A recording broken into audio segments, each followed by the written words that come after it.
Most of us look at Apple and see a technology company.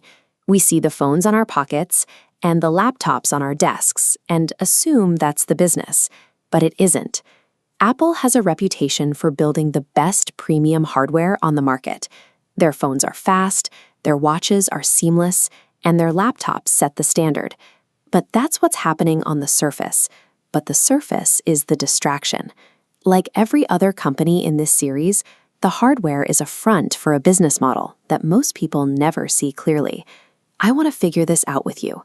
We're going to look past the marketing and find the load-bearing beams that actually hold this empire together.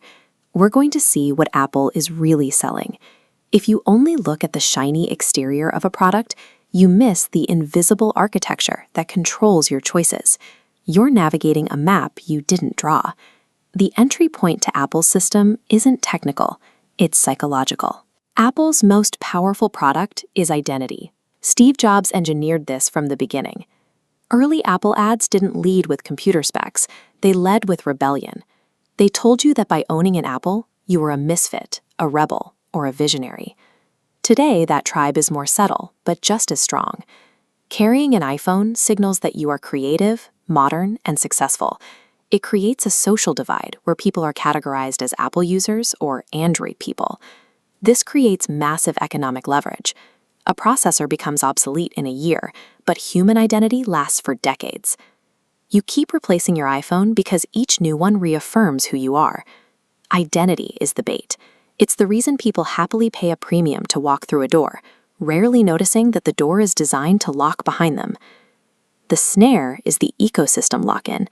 It's a web of services and data that starts growing the moment you bring your first device home. You set up your Apple ID, iCloud, and iMessage. You add AirPods, a watch, and a MacBook. Each piece makes the others work better. Every device is another brick. Apple builds the lock-in directly into the system. You're paying for the enclosure. Try to switch to a competitor. Your photos are stranded in iCloud. Your group chats break. Your contacts are tangled. And your AirPods lose half their features. The cost of leaving isn't just the price of a new phone. It's the cost of rebuilding your digital life from zero. Apple sells the lock-in. The devices are just the delivery mechanism for a system you can't escape without significant pain. This is the Byproduct Framework.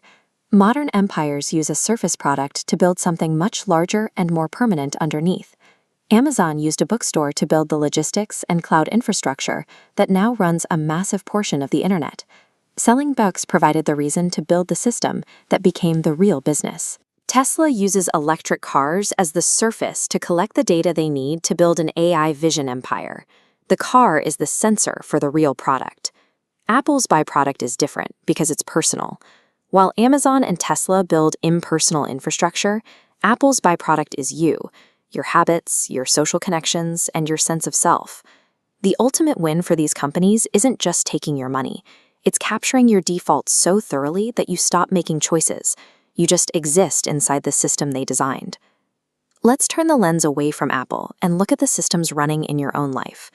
Most of us live on default settings. We drift into dependencies because they're convenient, rarely asking what they cost us in freedom. Here is the challenge. Look at your life and list the ecosystems you are locked into. Not the ones you love, but the ones you stay in because the cost of leaving feels too high. You see this in a job with golden handcuffs, a relationship maintained by routine, or a city you stay in only because your friends are there. These are the lock-ins that govern our days. Drop one lock-in you noticed in the comments. Naming it out loud takes away some of its power. It's the first step towards seeing the walls clearly. You cannot design your life intentionally until you recognize whose blueprints you are living inside. Stop living on default. Start designing intentionally. I'll see you in the next one.